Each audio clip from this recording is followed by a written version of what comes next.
لاہور کی مشہور اندرون شہر کی تنگ گلیوں میں ایک چھوٹی سی دکان تھی۔ دکان کے باہر لکھا تھا بشیر جنرل سٹور، سچ بولنا ہمارا کاروبار۔ اس دکان کا مالک تھا بشیر احمد، ایک سادہ، دیانتدار اور خوف خدا رکھنے والا مسلمان۔ بشیر کی دکان پر روزانہ درجنوں گاہک آتے تھے، لیکن ایک دن کچھ ایسا ہوا جس نے اس کی زندگی کی سمت ہی بدل ڈالی۔ یہ کہانی ہے جہیز، جذبات اور ایک سچے دکاندار کے صلے کی۔ یہ واقعہ ان دنوں کا ہے جب بشیر کی بیٹی زینب کی شادی طے پا چکی تھی۔ زینب بشیر کی اکلوتی اولاد تھی اور بشیر چاہتا تھا کہ وہ اچھا جہیز دے کر اپنی بیٹی کو رخصت کرے، لیکن بشیر امیر نہیں تھا، وہ محنت مزدوری سے گزارا کرتا تھا۔ ایک دن بشیر کو ایک پرانا گاہک حاجی صاحب ملا، جو کہا کرتا تھا، بشیر بیٹا، جھوٹا کاروبار کبھی برکت نہیں دیتا۔ حاجی صاحب نے بشیر کو بتایا کہ ان کے پاس کچھ پرانا جہیز کا سامان پڑا ہے جو وہ سستے داموں بشیر کو دینا چاہتے ہیں۔ بشیر خوش ہوا، وہ حاجی صاحب کے گھر گیا۔ وہاں اس نے دیکھا ایک پرانی الماری، ایک پیٹی جس پر عجیب نقوش تھے اور ایک چھوٹا سا صندوق جس پر تالا لگا ہوا تھا۔ حاجی صاحب نے کہا، یہ سامان میرے بیٹے کی شادی کا تھا، لیکن شادی ٹوٹ گئی، اب میرے گھر میں منحوس پڑا ہے، تم لے جاؤ، پیسے بعد میں دے دینا۔ بشیر نے یہ سامان اپنی دکان کے پچھواڑے والے کمرے میں رکھوا دیا، کیونکہ گھر میں جگہ نہیں تھی۔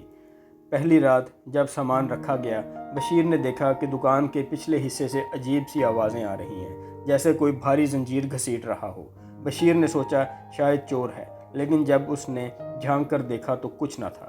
دوسری رات اس نے سنا، ہم یہاں کیوں لائے گئے ہیں؟ وہ چونک گیا، آواز بالکل صاف اور انسانی تھی، لیکن کوئی جسم نہیں تھا۔ تیسری رات بشیر نے خواب دیکھا کہ ایک اجنبی شخصیت اس سے کہہ رہی ہے، اے بشیر، اس صندوق کو مت کھولنا، ورنہ تمہارے گھر میں جنات قابض ہو جائیں گے۔ یہ جہیز کا سامان نہیں، یہ ایک جادوئی طلسم ہے۔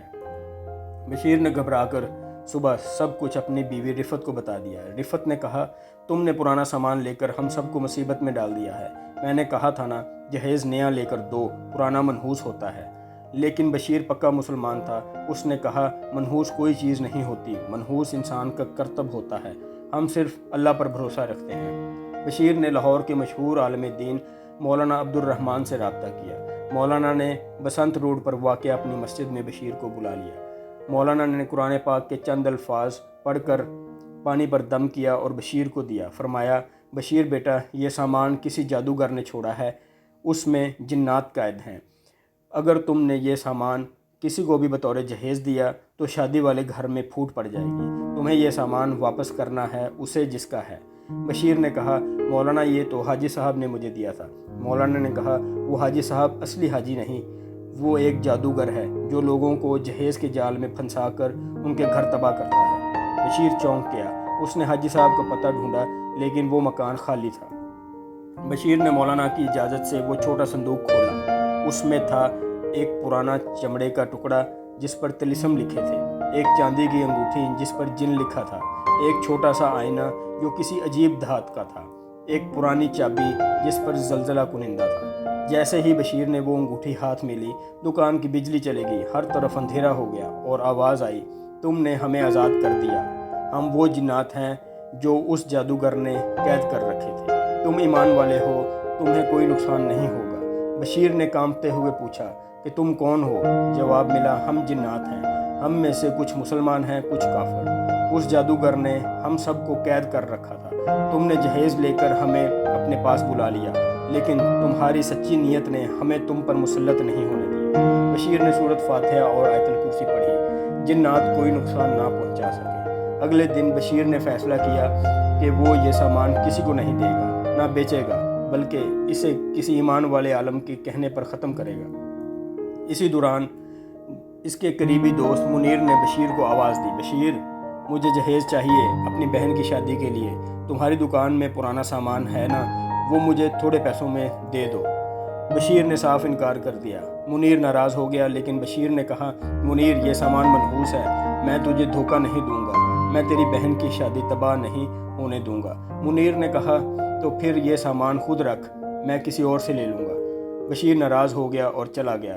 بشیر نے کہا، تمہیں جو چاہے کہو، لیکن میں سچ بولوں گا، دینداری اور سچائی ہی میرے کاروبار کی اصلی کنجی ہے۔ اسی رات بشیر نے دوبارہ وہی آوازیں سنی، لیکن اب ڈر نہیں تھا، اس نے 2 رکعت نفل نماز پڑھے اور کہا اللہ کے نام پر اگر تم مسلمان جنات ہو تو میرے سامنے آؤ اور اگر کافر ہو تو یہاں سے چلے جاؤ۔ ایک لمحے میں ایک روشنی نمودار ہوئی اور اس میں سے ایک شخصیت نکلی، خوبصورت سفید لباس میں لیکن پاؤں زمین سے اوپر تھی۔ اس نے کہا ہم مسلمان جنات ہیں۔ وہ کافر جنات تو اس صندوق میں قید تھے، لیکن تم نے سورہ بقرہ پڑھ کر انہیں بھگا دیا، تم نے ہماری عزت بچائی، اب ہم تمہیں اس کا صلہ دیں گے۔